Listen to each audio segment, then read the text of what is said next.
તમે નિમંત્રણ આપીને પછી તમે ખોટા નામ બોલે તો ના ચાલે. Not done. મને જે કમ્ફર્ટેબલ ના લાગે એના વિશે હું બોલું, મારે શું કામ ચૂપ રહેવું જોઈએ? મને વિચિત્ર નંબર પરથી વિચિત્ર રીતની ધમકીઓ આવવાની શરૂ થઈ કે તમે આ રીતે અપમાન કર્યું ને તે રીતે અપમાન કર્યું. મને છેલ્લે ફોન એક ચાઇનાવાળા નંબરથી તો વચ્ચે મેં એક પોસ્ટ લખી હતી કે મારી વોલની ઉપર 3 વાંદરાઓ નાચી રહ્યા છે કરીને. એ પણ બહુ વધારે ન્યૂઝ બન્યા હતા કરીને. પણ પછી હવે મને આ મરકટોની મજા આવવા માંડી છે. કોરોના કાળ પછી એક નવા જ હિતેનનો જન્મ થયો છે એવું કહી શકીએ. જે હવે મને એમ લાગે છે કે મારી આ ત્રીજી ઇનિંગ છે, સૌથી વધારે ઇન્ટરેસ્ટિંગ ઇનિંગ છે. પણ અહીંયા જેટલા હાજર છે બધાને જ ખુશ રાખવાની જે એક પ્રક્રિયા છે જેની સામે મારો વિરોધ હંમેશા રહ્યો છે. સરકારનું કેવા પ્રકારનું પ્રોત્સાહન મળી રહ્યું છે કે તો સરકારની તમને ખામી લાગે છે? ગુજરાત સરકારે જે પોલિસી છેલ્લા થોડા વર્ષોમાં આપી છે આનાથી શ્રેષ્ઠ પોલિસી બીજી નહીં હોઈ શકે. અને એ તો આવકાર્ય જ છે. અને ઓલવેઝ આઈ સે thank you very much government. એટલી જીત મને મળી છે કે સમગ્ર નવી જનરેશનમાંથી 95 થી 98% વ્યક્તિઓનો પ્રેમ હું પામી ચૂક્યો છું જે એક્ટિવ છે. કેમ છો મિત્રો? મજામાં ને? ન્યૂઝ ગુજરાતના આ પ્લેટફોર્મ પરથી હું જાગૃતિ આપ તમામ દર્શક મિત્રોનું હાર્દિક સ્વાગત કરું છું. ગુજરાતી મૂવી સિનેસ્ટારનો એક એવો ચહેરો કે જે વર્સેટાઇલ પોતાની પર્સનાલિટી માટે એકમાત્ર ચહેરો બનીને રહી ગયો છે.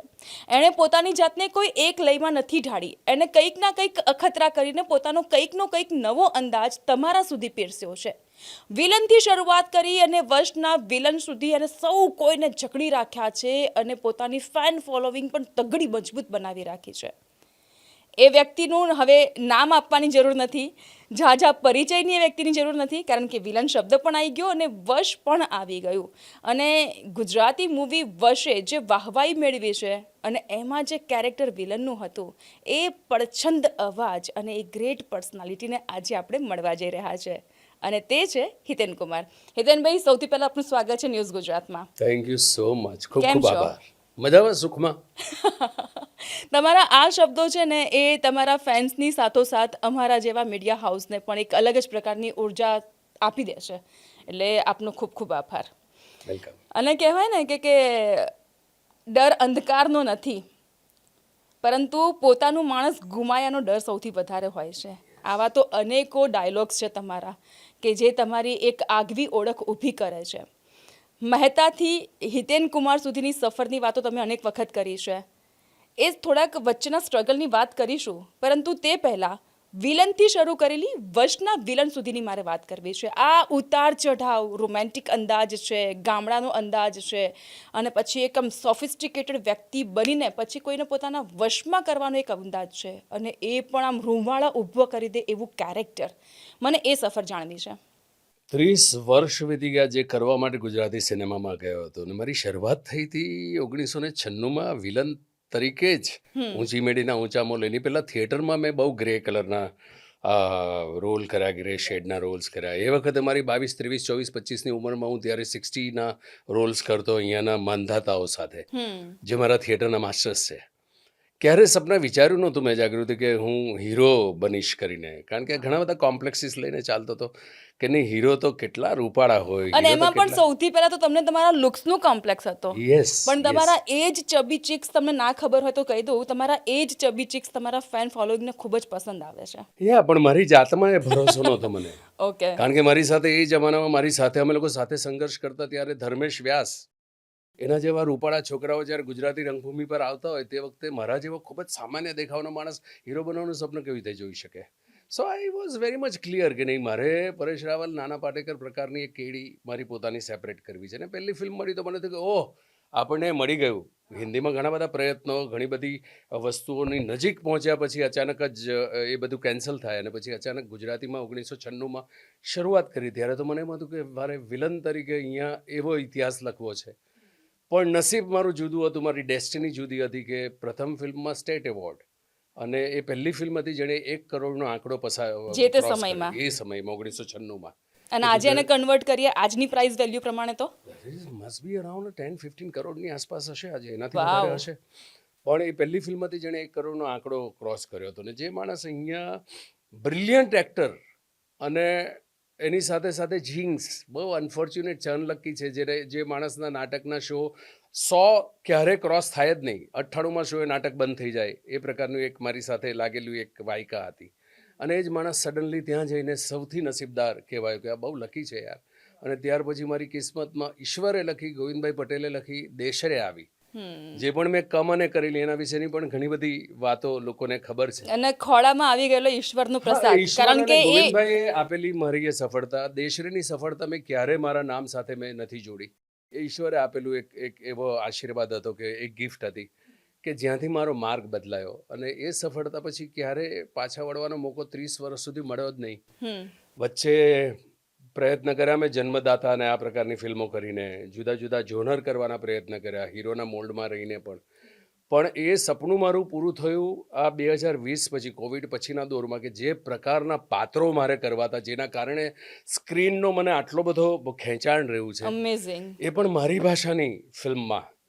જે હવે મને એમ લાગે છે કે મારી આ ત્રીજી ઇનિંગ છે, સૌથી વધારે ઇન્ટરેસ્ટિંગ ઇનિંગ છે, જ્યાં એક્ટર તરીકે ખૂબ જ સુખમાં છું. એટલે કેટલા વખતથી હું કોઈ પણ મળે ત્યારે કહું છું, સુખમાં છો ને, મજામાં છો ને, બિકોઝ હું પોતે સુખમાં છું એક્ટર તરીકે. દરેક ફિલ્મ મારે શોકિંગ અનુભવ કરાવો છો મારી જાતને અને મારા ઓડિયન્સને પણ, કારણ કે ઓડિયન્સ તો છે જ તમારી પાસે. જે તમે ધાંગધ્રામાં જાઓ ત્યાં પણ એ ઇજ્જત કમાયો છું આટલા વર્ષોની મારી આગળની ફિલ્મો થકી.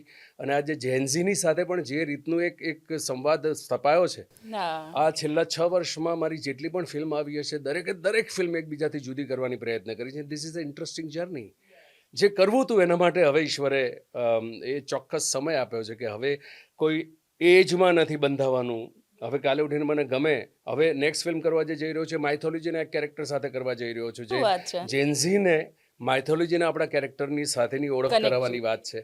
તો એ દરેક જુદા જુદા જોનર કરવાના પ્રયત્ન કરી રહ્યો છું. ને આમ લકી કે ઈશ્વરે એ બધું લખ્યું છે મારી ડેસ્ટિનીમાં.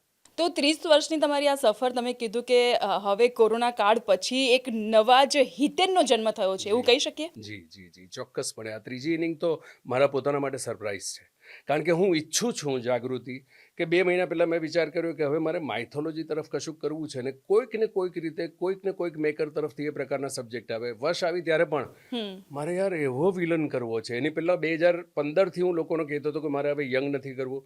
મેં 5 વર્ષનો ગેપ લીધો, અભિલાષા કરી, નાટક કર્યું. એ વખતે ફિલ્મો લેવાની બંધ કરી હતી કે નહીં, મારે મોલ્ડમાં નથી રહેવું, મારે છે ને વિલન કરવું છે. ત્યારે એ લોકો સમજ્યા નહીં મારે કયા પ્રકારનો ખલનાયક કરવો હતો, પ્રતિનાયક કરવો હતો. એ લોકો ટિપિકલ વિલનનો રોલ લઈને મારી પાસે આવતા. પણ મારા મનમાં એક ઈચ્છા હતી કે એ પ્રકારનો પ્રતાપ પ્રકારનો એક બ્રહ્મ રાક્ષસ હોય, કે એક રાજનાથ પ્રકારનો બ્રહ્મ રાક્ષસ, જે આગળ કોઈએ ક્યારેય પ્રયત્ન ના કર્યા. તમે જુઓ, એક વાત આજે બહુ ડિટેલમાં કહું, કે વર્ષ 1 કેમ આટલું મેજિકની સાથે છે, કે વર્ષ 2 કેમ મેજિકની સાથે છે. એ રાક્ષસની આંખોમાં લસ્ટ નથી. સાચી વાત છે. છોકરીઓની સાથે જ એ વિષય સંકળાયેલો છે, છતાં પણ એ માણસની આંખમાં એક ક્ષણ પૂરતું એના બિહેવિયરમાં કે એની આંખોમાં લસ્ટ નથી. આ પ્રકારની ઘટના કરવી હતી ને એ સ્ક્રિપ્ટો આવે છે. મારે માઇથોલોજી કરવી હતી તો એ આવી ગઈ. હવે સૌથી વધારે સરપ્રાઈઝ દિવાળી પહેલાં આપીશ તમને, કે જે મેકર્સની સાથે મેં Vash level 2, Trisha on the rocks, Raado આ પ્રકારની ફિલ્મ કરી હોય, કોઈ ક્યારે કલ્પના ના કરી હોય તેવા એક કોમેડી સબ્જેક્ટ સાથે આવું છું, રફ એન્ડ ટફ કન્યા. અને એ બહુ સરપ્રાઇઝિંગ કેરેક્ટર હશે. That is I am damn sure about it. તમે તો ડેમ શ્યોર છો જ, પરંતુ તમારી આ જાહેરાતથી અત્યારે દર્શકો ઘેલમાં આવી ગયા હશે કે યસ, અમે લોકો વેઇટ કરીએ છીએ કે અત્યાર સુધીના પાત્રમાં, અલગ અલગ ઝોનરમાં વર્સેટાઇલ એક્ટર કહીએ આપણે, અને ગુજરાતી સિને જગતમાં તમારા જેટલા પાત્રો કોઈ નથી ભજવ્યા.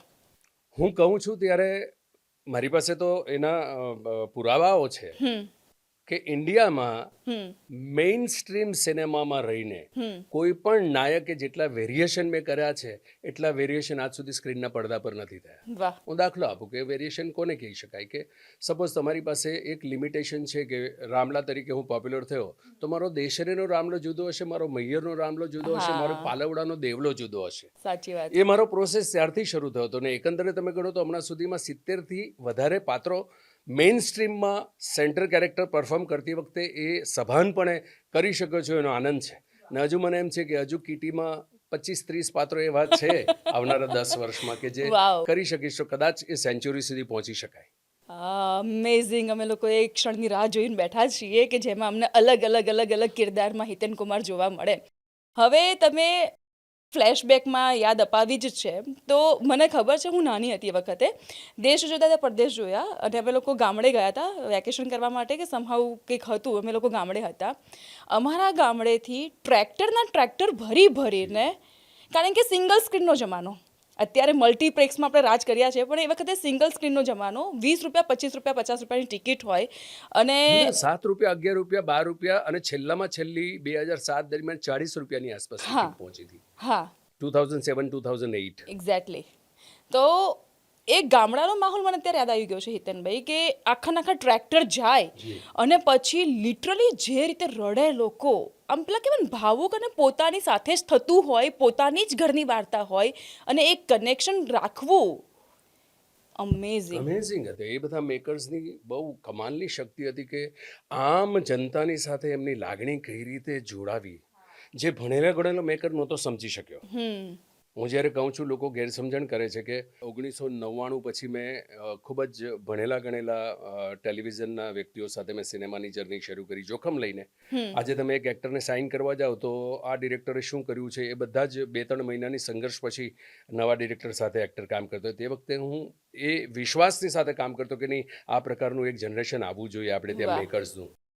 પણ અલ્ટિમેટલી 2000ની સાલ સુધીમાં એ સમજમાં આવી ગયું હતું કે જે આપણા ટિપિકલ દેશી કહેવાતા મેકર્સ પાસે જે સમજણ હતી ઓડિયન્સની સાથે કનેક્ટ થવાની, એ સમજવાનું મેં શરૂ કર્યું 2000ની સાલથી, વાહ. જ્યારથી મૈયર આવ્યો ત્યારથી. હા કે ગુજરાતના સામાન્ય જણને વાર્તા આપણે કઈ રીતે કહીએ, કઈ રીતે સંવાદને એ રીતે પહોંચાડીએ કે એ લોકોને પોતીકો લાગે. સંવાદની ઢબમાં બોલવાની જરૂર નથી, પણ એમની લાગણીને સમજીને એ કઈ રીતે આપણે એની ઇમોશન્સની અંદર એને ડિલીવર કરી, એ શીખવાની મેં શરૂઆત કરી 2000ની સાલથી એક્ટર તરીકે. ઓકે. અને એ મારી જર્નીનો સૌથી ઇન્ટરેસ્ટિંગ પ્રોસેસ રહ્યો 2013-2014 સુધી. કે આજે પણ એમ કહે છે કે લોકો કહે છે કે આપણી સિનેમા બહુ વધારે પ્રોગ્રેસ કરી ગઈ છે, અને મારો દરેક ઇન્ટરવ્યૂમાં એક જ જવાબ હોય છે કે નહીં, હજુ પણ આપણે 15-20% ઓડિયન્સને જ ટેપ કરી રહ્યા છે.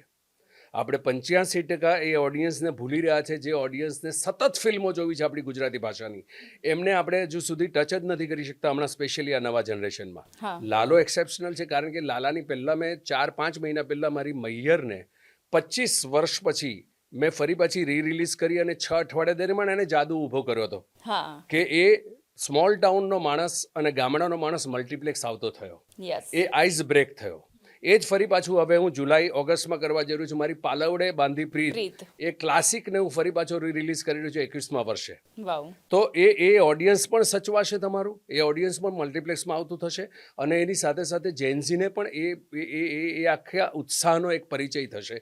ધીમે ધીમે makers will go on the small town story. Exactly. અને હવે જઈ રહ્યા છે નવા મેકર્સ, જઈ રહ્યા છે 5-7-10 વર્ષના સંઘર્ષ પછી, કે પહેલાં માત્ર મેટ્રો સેન્ટ્રિક ફિલ્મો બનાવી જે ગામડાના ઓડિયન્સને ક્યાંય ના સ્પર્શે, સ્મોલ ટાઉનના ઓડિયન્સને ના સ્પર્શે.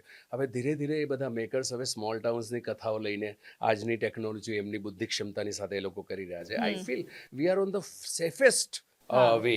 હા. આવનારા 3-4 વર્ષમાં ગુજરાતી સિનેમા જ્યાં આપણે કલ્પના કરી છે એ સીમાચિહ્ન સુધી પહોંચી જ શકશે. મને તમારો એક જવાબ બહુ જ સરસ લાગ્યો હતો હિતેનભાઈ, કે મારે હિન્દી ફિલ્મ જેવી બોલિવૂડમાં ચાલતી હોય એવો કોઈ ફિલ્મના સબ્જેક્ટ ઉપર ફિલ્મ નથી બનાવી, મારે મારી પોતાની ગુજરાતી ભાષામાં બનાવી છે. અને આપણી પાસે તો સાહિત્ય અઢળક પડ્યું છે.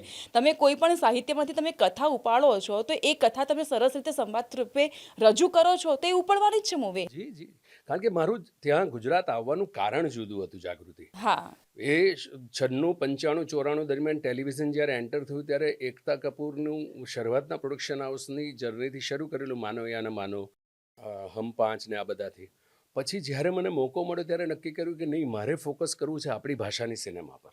યસ. અને એ વખતે કંગાળ પરિસ્થિતિ હતી, 2-2.5 વર્ષે 1-2 ફિલ્મો બનતી અને એક પ્રકારની ફિલ્મ બનતી. એમના પણ કારણો હતા. હા. પણ એ આવ્યા પછી 96, 97, 98 દરમિયાન મને રિયલાઇઝ થયું કે આ એરિયા છે જ્યાં બહુ મોટું ખેડાણ થઈ શકે એમ છે. એક્ઝેક્ટલી. અને 2000 પછી 2003 દરમિયાન મારા જે વાક્યો ત્યારે લોકો મજાકમાં લેતા હતા, ત્યારે હું કહેતો હતો કે આપણી સિનેમા પરથી હિન્દીના અને સાઉથના રાઇટ્સ વેચાશે, પીપલ યુઝ ટુ લાફ. જ્યારે હું કહેતો હતો ગુજરાતી સિનેમા એક જ વર્ષ નહીં, એક પછી એક વર્ષે નેશનલની ઉપર ડંકો વગાડશે, ત્યારે લોકો હસતા હતા. ત્યારે કહેતો હતો કે નવું જનરેશન આખું એન્ટર થશે, ત્યારે પીપલ વેર નોટ બિલીવિંગ. આજે બધું જ મારી નજરની સામે થઈ રહ્યું છે. તો મને એમ લાગે છે મારી જર્ની બહુ સંતોષજનક રહી છે. જ્યાં જેટલો 2%, 5%, 10%, 15% જેટલો ફરક પાડી શકે એટલો પાડવાનો પ્રયત્ન કર્યો છે.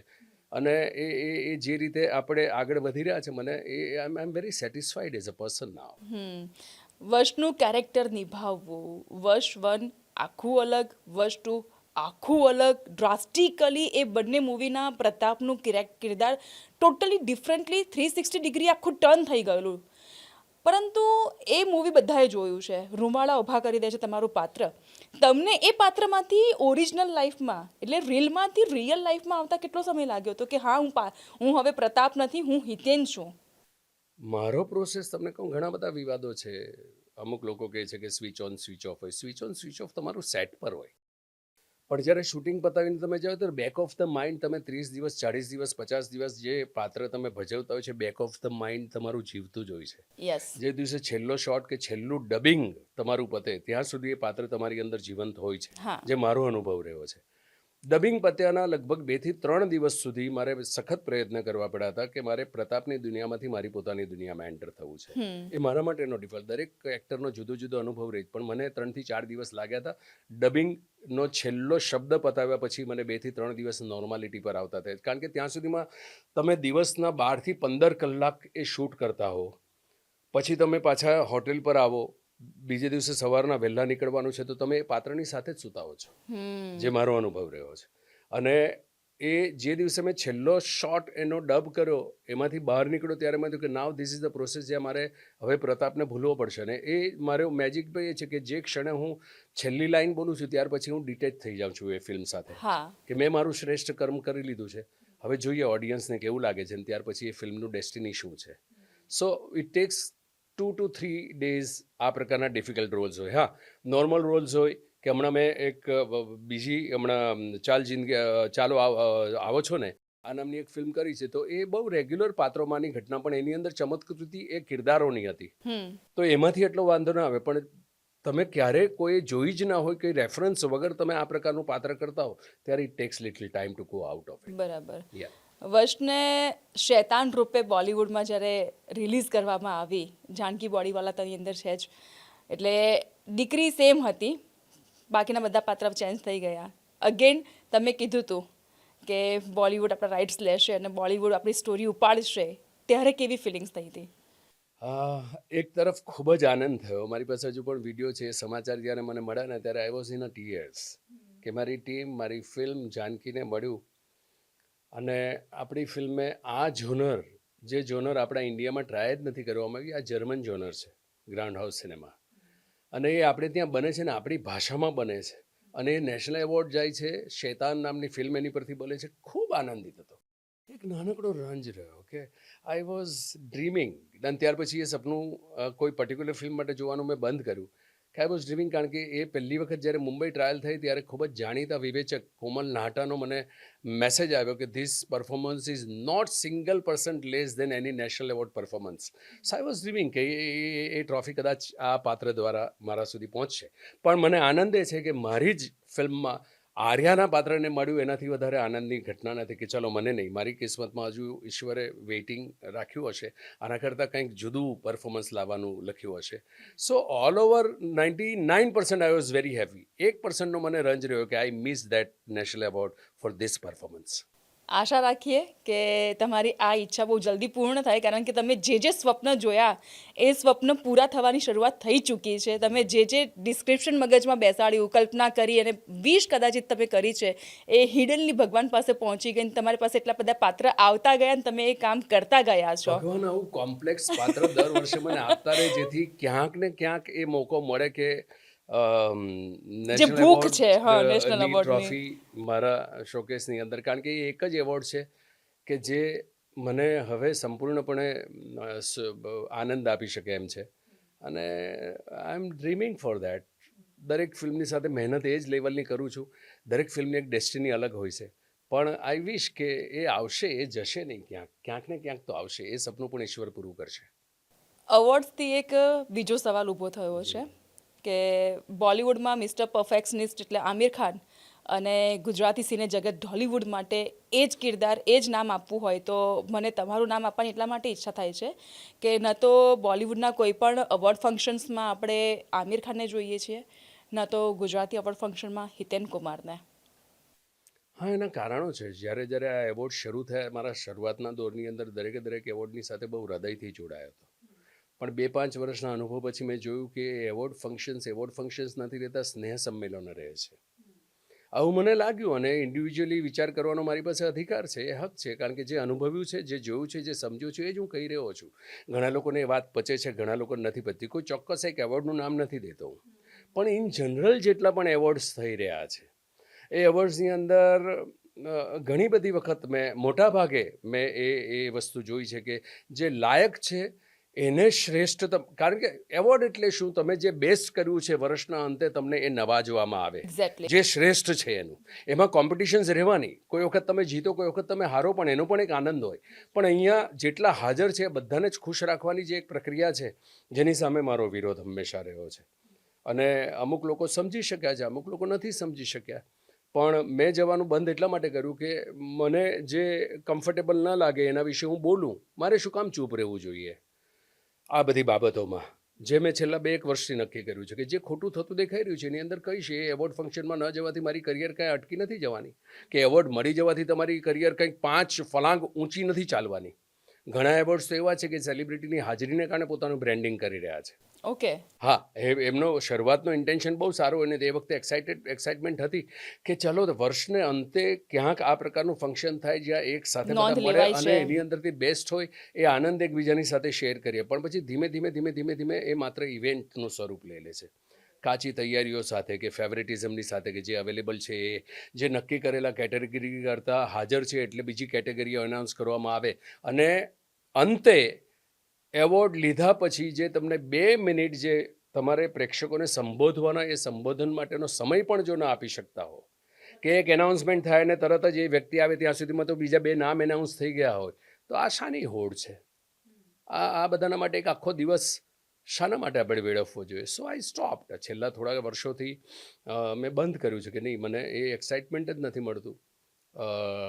તો હું શું કામ જાઉં ત્યાં?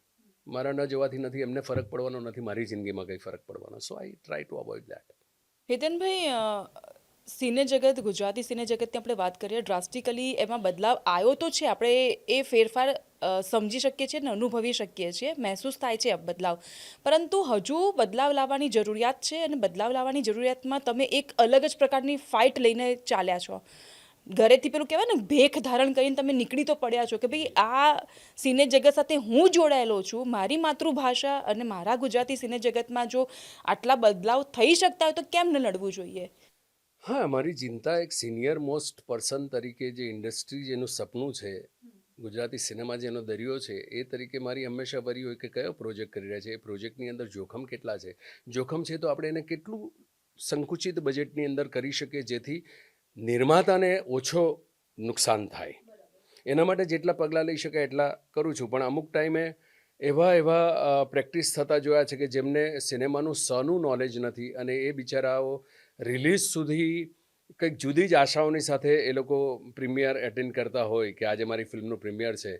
જ્યારે પ્રીમિયર જોતી વખતે આપણને એમ થાય કે આ માણસનું આવતીકાલે શું થશે, રજૂ થશે ત્યારે, એ વરી જરા અંદરથી બહુ દુઃખી કરી નાખે. અને એ કારણસર મારાથી મોટાભાગના પ્રીમિયર એટેન્ડ નથી થતા. જ્યાં જાઉં છું ત્યાં પણ ખૂબ જ સંયમિત શબ્દોમાં જે મારે કહેવું છે એ કહીને નહીં કરતું, કારણ કે બાઇટ્સ એ લોકોને બહુ જરૂર હોય છે. પણ હવે મેં ખૂબ જ ખરાબ ફિલ્મ જોઈ છે અથવા તો મારી અપેક્ષા કરતાં નીચી ફિલ્મ જોઈ છે, તેના માટે હું ખોટા શબ્દો કઈ રીતે કહી શકું? તો હું એમને વિશ કરીને નીકળી જાઉં કે ઈશ્વર આ ફિલ્મને સફળતા આપે કરીને. એ બાબતમાં એક મેચ્યોરિટી લાવવી ખૂબ જ જરૂરી છે સમગ્ર ટીમ સાથે સંકળાયેલા દરેક વ્યક્તિઓની, કે આપણે ફિલ્મ ત્યારે બનાવી શકીએ જ્યારે નિર્માતા તમારી અંદર ઇન્વેસ્ટ કરે, ત્યારે તમારા સપના પૂરા થશે. પણ ઘણા બધા પ્રસંગોમાં મેં જોયું છે કે મારી આ ફિલ્મ બની રહી છે ને, ઘણી વખત એવું થાય છે કેમેરામેન પોતાની ઈચ્છા પૂરી કરવા માટે મોંઘામાં મોંઘા ઇક્વિપમેન્ટ સાથે કામ કરતા હોય, જેની જરૂર નથી. તમારી કથા કેવી છે? તો લાલાની અંદર, લાલો નામની એક ફિલ્મ, કે અમે જે જમાનામાં ફિલ્મ કરતા હતા એવા કયા મોંઘા ઇક્વિપમેન્ટ હતા, છતાં પણ સૌથી મોટી સફળતા અમે પામી શક્યા છે. ત્યારે જ્યારે અમુક ટેકનિશિયન્સ પોતાનું નામ બનાવવા માટે કે મેં આની ઉપર શૂટ કરી, અમુક ડિરેક્ટર એવા વિષય લઈને આવે કે જે નિર્માતાને ખબર નથી પડતી અને એમથી આપણે ફિલ્મ બનાવીએ છીએ, પણ એવા વિષય લઈને આવે છે જેના માટે હજુ આપણો ઓડિયન્સ રેડી નથી. તો એવા અમુક જે પ્રયોગો થતા હોય છે ત્યારે મને એમ થાય છે કે આ જરાક અહીંયા મેચ્યોરિટીની જરૂર છે, જરાક ડેડિકેશનની જરૂર છે. કારણ કે 100 ફિલ્મ બનવી જરૂર નથી, ભલે ને 60 ફિલ્મ બને, ભલે ને 50 ફિલ્મ બને, 40 ફિલ્મ બને. આપણે ત્યાં આનંદની વાત એ છે કે દરેક જોનરની ફિલ્મો છેલ્લા 5 વર્ષથી આપણને જોવા મળી રહી છે. યસ કે એક તરફ કોમેડી પણ છે, એક તરફ ઇમોશન્સ પણ છે, એક તરફ તમે થ્રિલર પણ જુઓ, ડાર્ક થ્રિલર પણ જુઓ, ભક્તિની પણ ફિલ્મો છે. એ બધું જે એક્સપેરિમેન્ટ થયું છે અને એક્સેપ્ટ થવા માંડ્યું છે એ બહુ આનંદની ઘટના છે. પણ ક્યાંક છેતરામણી નિર્માતા સાથે થતી હોય ત્યારે એમ થાય કે જરાક મેચ્યોરિટીની જરૂર છે, કારણ કે આ જ ઓડિયન્સનો રોટલો તમે ભવિષ્યની અંદર ક્યાંક પોતાના ઘરે લઈ જવાના છો. એમાં જ્યારે અભાવ દેખાય ત્યારે જરા જીવ બળે. મોટાભાગના એવા પ્રોજેક્ટ કરવાનું હું અવોઇડ કરતો હોઉં છું. જો હોઉં કોઈ કારણસર એ પ્રોજેક્ટમાં, તો હું દર વખતે જે પગલાં પર મારે બોલવું જોઈએ એવું બોલવાના પ્રયત્ન કરતો હોઉં છું.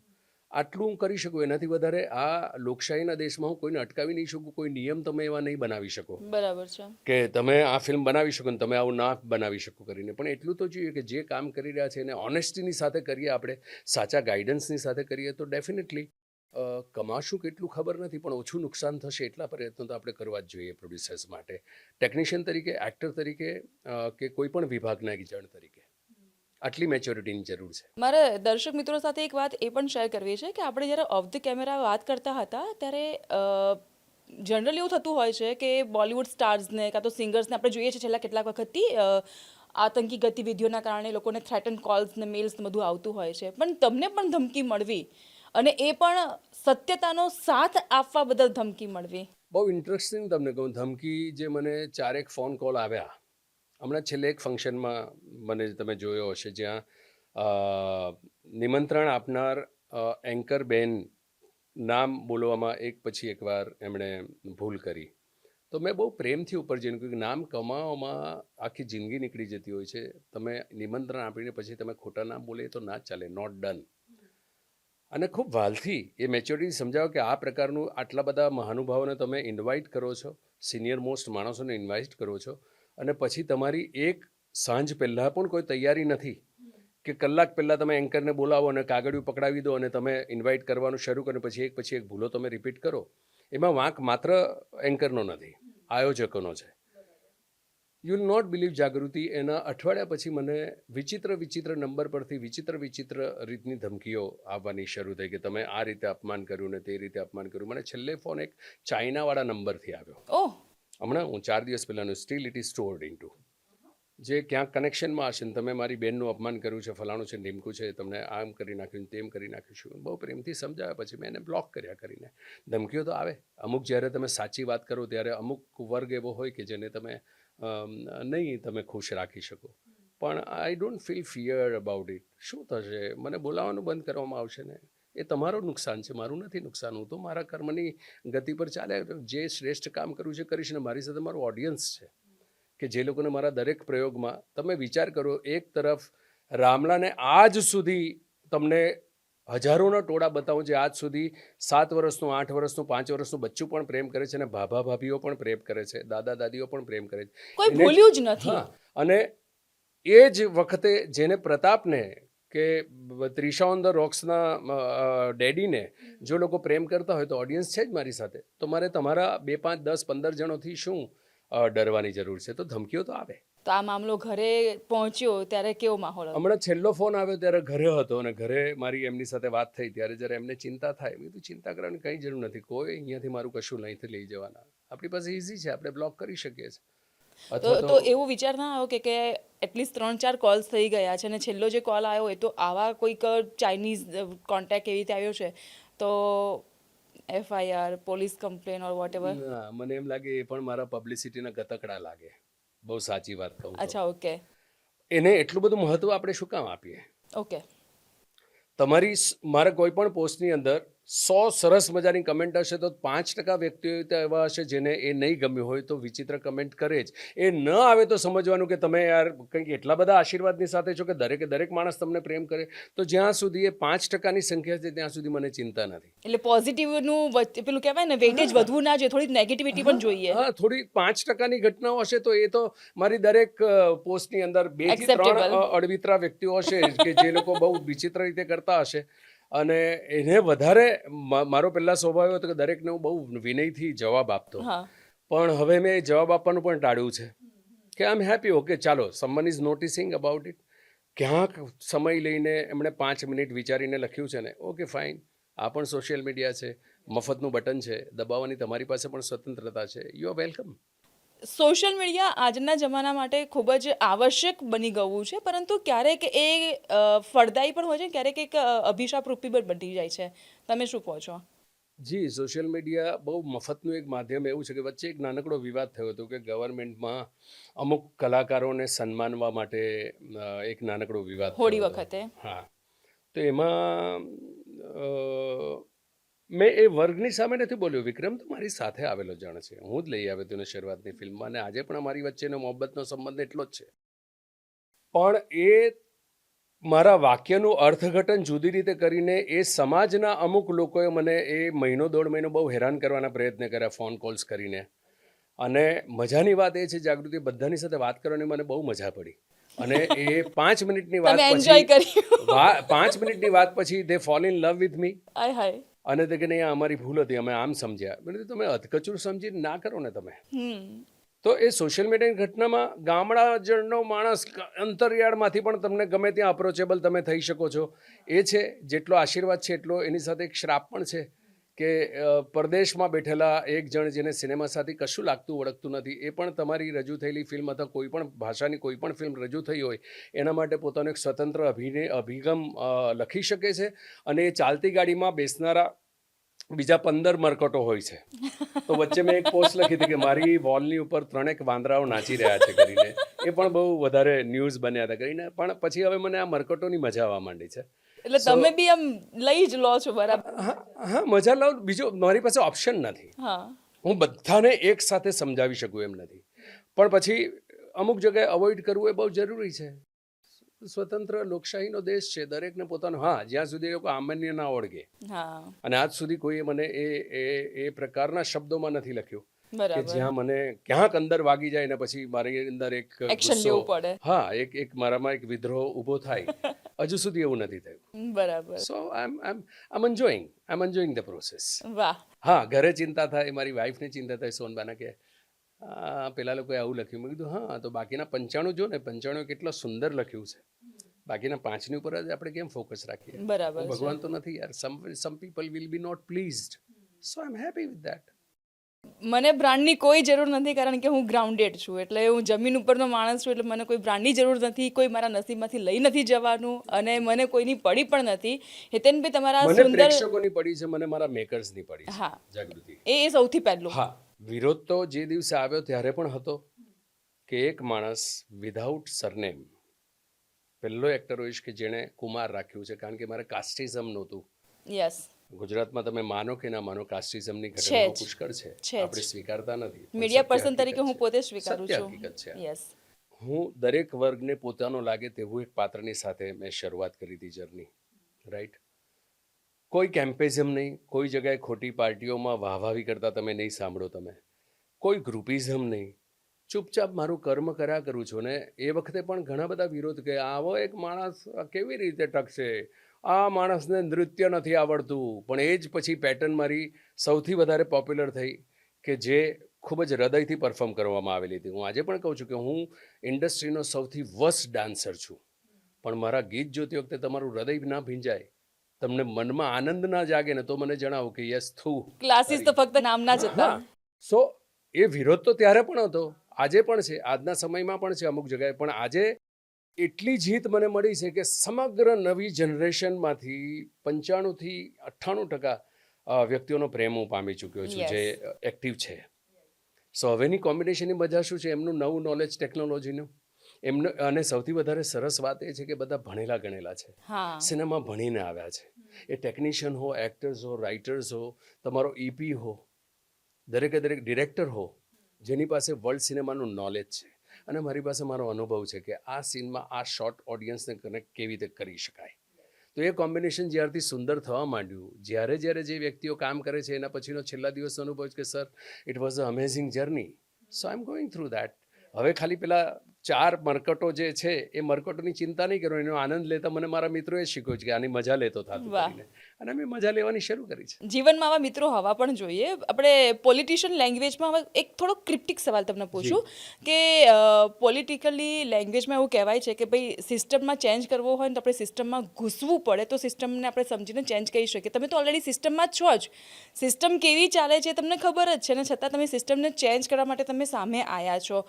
એ સિસ્ટમની આપણે વાત કરીએ. 100% મારો વિરોધ ત્યારે પણ હતો મારા અમુક મિત્રોની સાથે કે તમે સિનેમામાં કશું જ કર્યું નથી, માત્ર તમે ક્રિટિક તરીકે બેસીને આ આવું હોવું જોઈએ ને આ તેવું હોવું જોઈએ, એ કરવું બહુ સહેલું છે.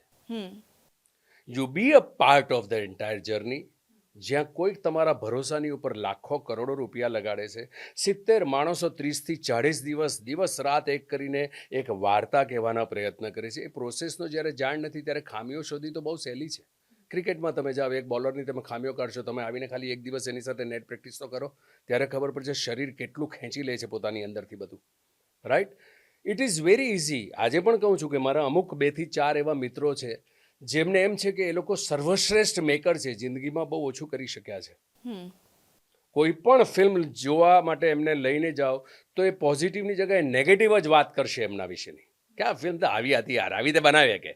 અને પછી એકાંતમાં જ્યારે રૂમ પર ભેગા થઈએ ત્યારે અમારી વચ્ચે ખૂબ વિવાદો થાય એ બાબતના કે આપણે કંઈ કર્યું છે, કાલે ઉઠીને તને મોકો મળે તે વખતે તું એ કરીને બતાવજે ને. આખી ઘટનામાં કોઈ મેકર જિંદગીમાં જગતમાં ખરાબ સિનેમા બનાવવા માટે નીકળતો જ નથી. જાગૃતિ જ્યારે શરૂઆત કરે છે ત્યારે ખૂબ જ જુદા સપનાઓ સાથે બનતી હોય. ઘણી વખત સિનેમા એક એવું માધ્યમ છે કે 30-40 દિવસની જર્નીમાં તમારા બુલ્સ આઈઝથી રોજ તમે 1 સેન્ટીમીટર હવે જાવ ને તો એકંદરે ફિલ્મના પત્તા સુધીમાં 30 સેન્ટીમીટર તમે હવે છે બુલ્સ આઈઝથી, જે તમને સમજાતું નથી એ પ્રોસેસ દરમિયાન અમુક ટાઈમે, અને પછી એ ફિલ્મ નથી વર્ક થતી.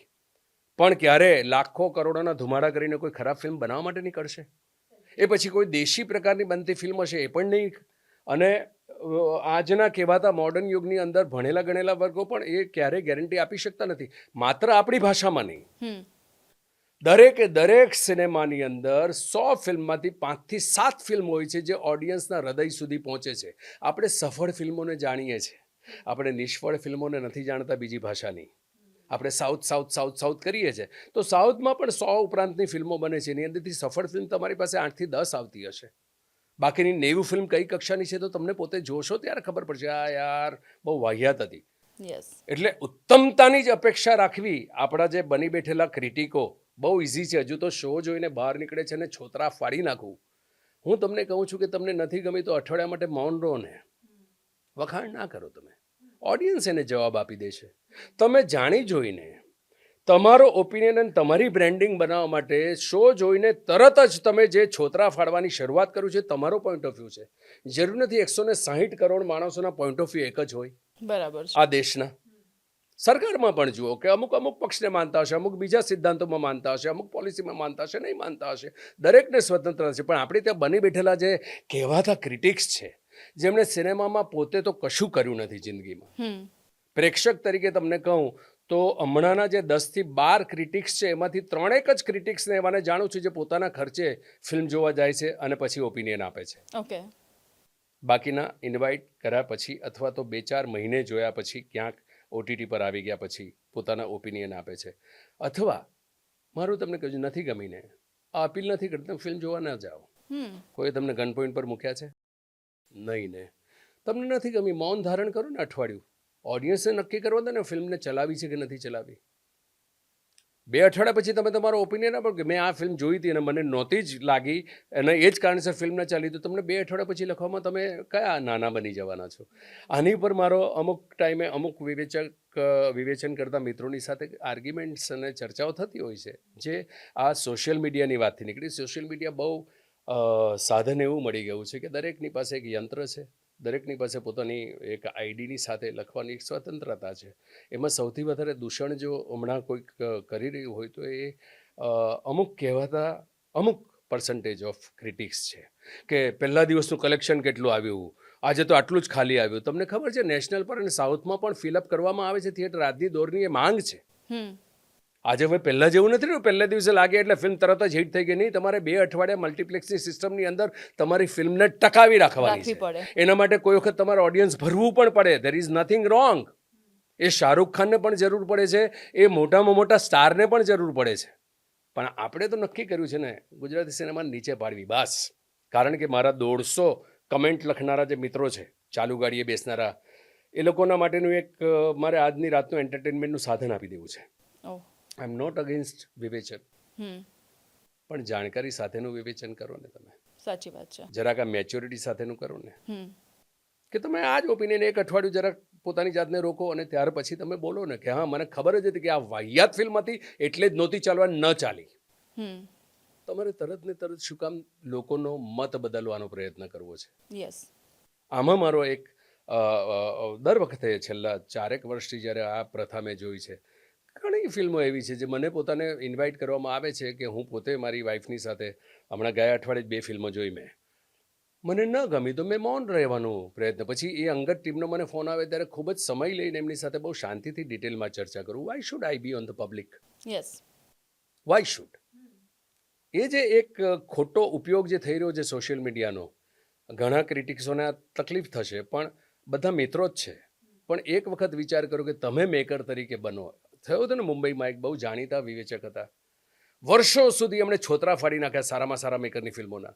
જે દિવસે પોતે દિગ્દર્શક બન્યા ને, એમની ફિલ્મે 3 શો સર્વાઈવ નહોતો કરી શક્યા. એટલે દૂરથી જોવું અને પોતે તમારે એ બિહાઇન્ડ ધ લેન્સ બેસીને તમે એ સિનેમાને કન્સીવ કરો, એમાં આસમાન જમીનનો ફરક છે. સંયમતા જાળવવી પડે. આસમાન જમીનનો ફરક છે. અને પછી ત્યાં આર્ગ્યુમેન્ટો કે કેમ અમારી ટિકિટનું વેલ્યુ નહીં? તો તમને ગન પોઈન્ટ પર નથી મોકલ્યા અમે, તમારી ઈચ્છા થઈ છે ફિલ્મ જોવા જવાની. પ્રોડ્યુસર તો પબ્લિસિટી કરશે, ટીમ તો પોતાની જાતે એબ્સોલ્યુટલી લોકો સુધી પહોંચાડવાનો પ્રયત્ન કરશે. લોકો પ્રીમિયરની સામે આ પ્રીમિયર રાખ્યો ને તે પ્રીમિયર. કેમ જ્વેલરીની શોપ થાય તો પહેલા દિવસે ત્યાં ઉત્સવ નથી મનાવવામાં આવતા? તમારી કપડાનો મોટો શોરૂમ થાય છે ત્યારે આખી ગલી બંધ કરીને ત્યાં માહોલ નથી બનાવવામાં આવતો? તો સિનેમા એક પ્રદર્શનની વસ્તુ છે, એ માહોલ બનાવવા માટે નિર્માતા કે ટીમ એ પ્રયત્ન કરતી હોય તો એની અંદર આટલો વિરોધ શાના માટે? બરાબર છે. You don't be a part. If you don't like invitation આવું કે નહીં સોરી દોસ્ત હું નહીં આવી શકું, જસ્ટ બી હેપી. તો તમે તમારી સત્ય હકીકત અને સત્ય વાત સાથે તમે વિરોધ તો કરી રહ્યા છો, અમુક ના ગમતી વસ્તુ કાં તો જે ચેન્જીસ થવા જોઈએ એની જોડે. સરકારનું કેવા પ્રકારનું પ્રોત્સાહન મળી રહ્યું છે, કાં તો સરકારની તમને ખામી લાગે છે? ગુજરાત સરકારે જે પોલિસી છેલ્લા થોડા વર્ષોમાં આપી છે આનાથી શ્રેષ્ઠ પોલિસી બીજી નહીં હોઈ શકે. અને એ તો આવકાર્ય જ છે. અને ઓલવેઝ આઈ સે thank you very much government. પણ એમણે નક્કી કરેલી પોલિસીનો ઉપયોગ કેવી રીતે કરવામાં આવી રહ્યા છે. સપોઝ કે આપણે એક કમિટી બનાવીએ, સરકાર તો જાતે આવીને બેસવાના નથી. બરાબર છે. એમની પાસે એ સમય નથી, કારણ કે એમણે તો રાજ્ય ચલાવવાનું છે. પણ તમે જે 15-20 વિભૂતિઓને ત્યાં ગોઠવવામાં આવે છે, એમાંથી કેટલા લાયક છે? જે હું આગળ પણ બોલ્યો છે કે કમિટી મેમ્બર્સમાંથી લાયકાત ધરાવતી વ્યક્તિઓ કેટલી? જે માણસે હજુ કરિયરની અંદર પાપા પગલી માંડી હોય કે ખૂબ જ નીચલા સ્તરનું કામ કર્યું, એવા પણ નામો છે મારી પાસે. તમે 5 વર્ષના નામો તમે લઈને આવો ને, હું એની અંદરથી માર્ક કરીને બતાવું કે આમણે શું કર્યું છે જિંદગીમાં, આમણે શું કર્યું છે, અને એ તમારી ફિલ્મ કેટલી શ્રેષ્ઠ છે કે કેટલી ખરાબ છે એ નક્કી કરશે. બરાબર છે.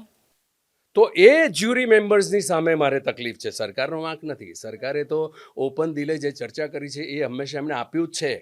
અને 2 પ્રશ્નો લઈને જાય તો એ પ્રશ્નોના તારણ માટે પણ તરત રેડી છે એ લોકો. પણ આપણે ક્યાંક અંદરથી કરપ્ટ થઈ ગયા છે જાગૃતિ, ઓકે, વ્યક્તિ તરીકે. અને being a Gujarati we are becoming more corrupted.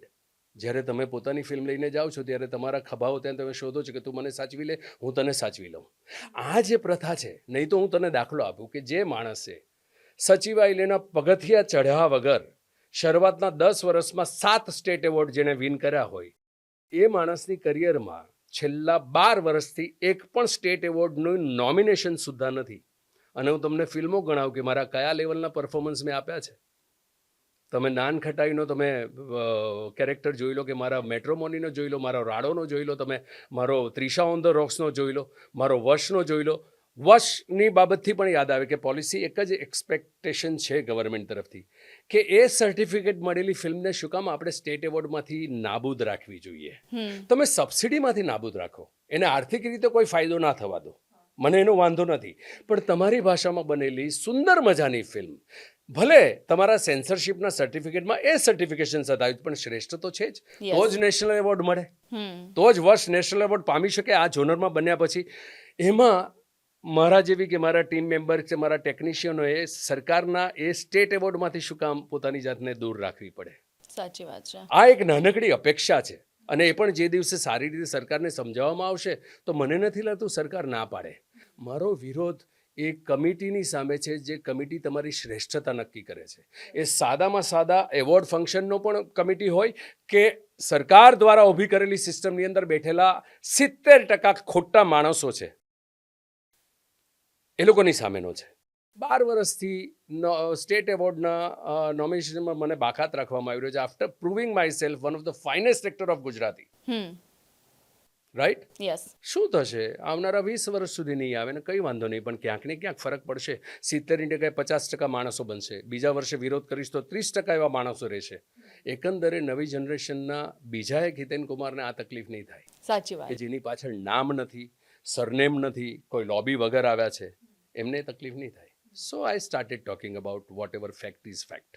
તો આશા રાખીએ હિતેનભાઈ કે તમારી આ જે જર્નીમાં તમે જે લડત ઉપાડી છે એ લડતમાં તમને સક્સેસ મળે, કારણ કે બેક ઓફ માઇન્ડ તમારી જે પણ ઈચ્છાઓ હોય છે ધીમે ધીમે પૂરી થવા લાગી છે, અને જે ટ્રોફી છે નેશનલ એવોર્ડની એ ટ્રોફી પણ તમારા હાથમાં આવે. તમારા વર્સેટાઇલ હજુ ઘણા બધા કેરેક્ટર્સ જોવાના માણવાના બાકી છે, એ અમને માણવા મળે. પરંતુ આ પોડકાસ્ટનો અંત આપણે તમારા એક સરસ મજાના ડાયલોગ્સથી કરીશું કે જેથી કરીને દર્શકોને લાગે કે હા આ અમારો હિતેન કુમાર છે.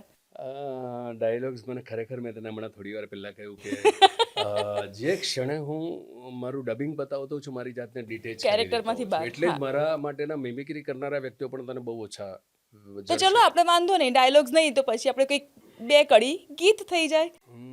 ગીતો તો બહુ